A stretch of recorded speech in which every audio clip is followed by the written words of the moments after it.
So, what have your experience been knowing the biblical languages, and how does you experienced it opening up scripture for you? Yeah, I think in a word, it's about nuances. If you think about any kind of communication, the best communication is where people understand the nuances and hints that are going on in the context of what's being said. Like my relationship with my wife is one by which we tend to talk in movie sometimes. And what I mean by that is we have certain movies that we love that we've watched over the course of our life and marriage. And sometimes I can just say a part of a line from a Jane Austen movie or something, and she knows exactly why I'm saying it at that moment, what I'm saying by it, the nuance, that kind of thing. Oh, yeah.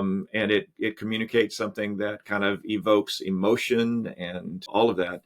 And I think with the Greek language, you have these nuances in the text that you really don't see when Hmm. you're just reading it in translation. Now, I think translations are wonderful. In English specifically, we have so many good translations these days that it's kind of a wealth. I think a lot of English speakers don't understand how unusual that is in the history of the church.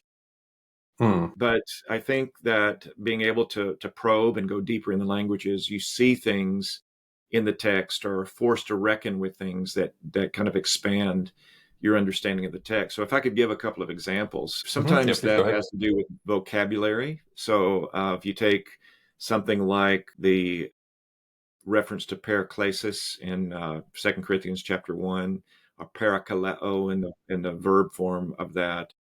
It's a word in 2 Corinthians 1 that's often translated as comfort. And I love that translation. God is the God of all comfort who comforts us in the various kinds of trials that we have experienced.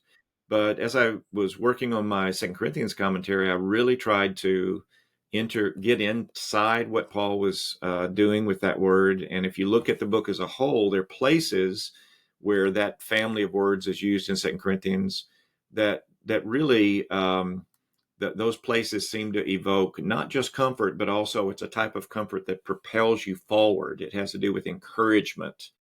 And so, in studying a passage like 2 Corinthians 1, you look at the possibilities of the range of meanings and you grapple with that. And so, my translation of that passage in chapter 1 is that God is a God of all encouragement. And of course, that has comfort Hmm. within it. He does comfort us, but it's not just kind of a soothing comfort, it's the kind of comfort that picks you up and propels you on, keeps you moving when you've gone through very hard things.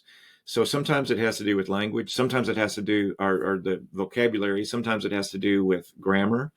So Hebrews chapter 1, many translations um, say that, formally in various ways and at various times, God spoke to the fathers, but in Hmm. these last days, he has spoken to us by his son. And they'll kind of have those two statements of speaking as contrasting.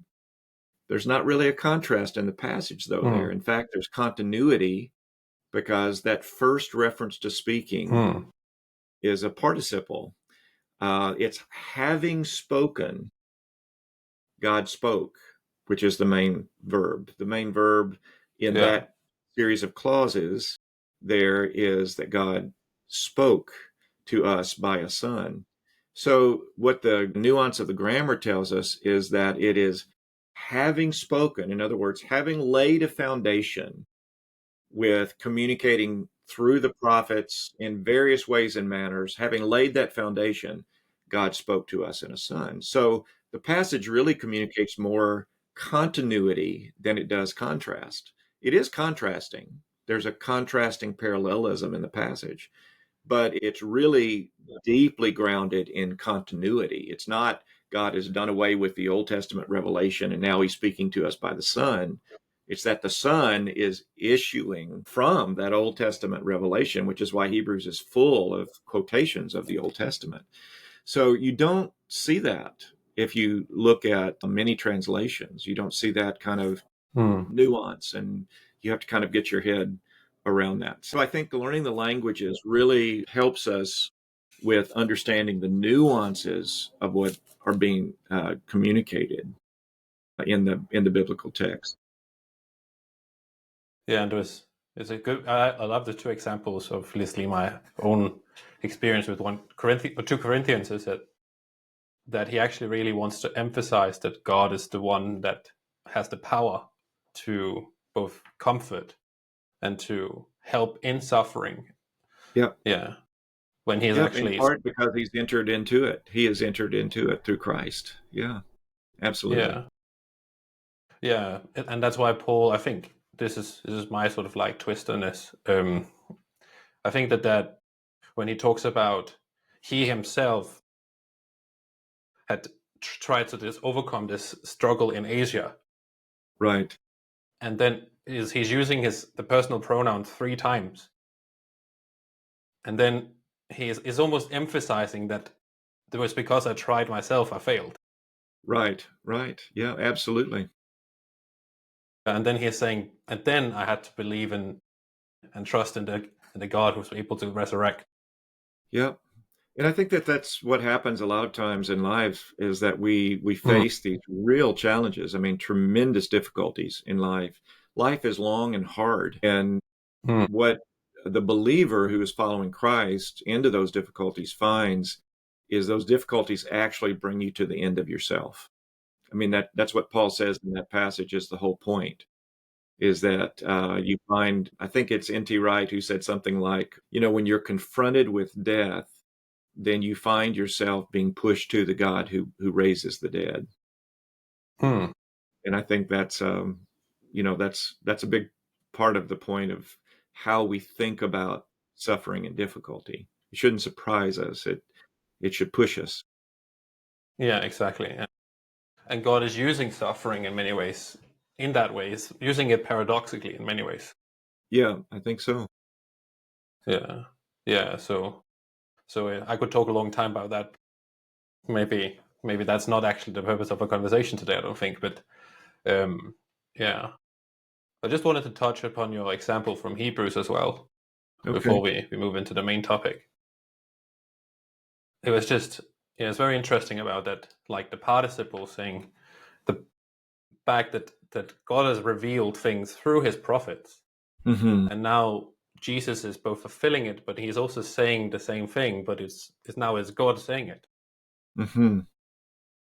Yeah. Is that God has now stepped onto planet Earth to communicate directly. Yeah, that's Mm, absolutely right. Hmm. yeah, which is that's insane in many ways if you think about it. It is. It is. Yeah. It Mm, changes everything. If that's true, if it mm, is true that God stepped into planet Earth in the person of Christ and then died, was resurrected, and is seated at the right hand of the universe, that changes everything. It does. yeah, it really does. Yeah. Yeah. I think that's one thing that I think that the Muslims has got right is that the abomination that God should become a human,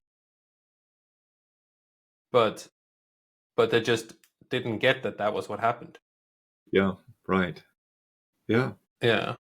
Yeah. It is mind blowing. It really is. So, and that's one of the reasons I've loved Hebrews Hmm. so much. Thank you for watching this clip. If you enjoyed it, you can find another one by clicking just over here. Or if you want to watch the full episode and dive a step deeper, you can find a link in the description below. Thank you for watching, and I'll see you in the next one.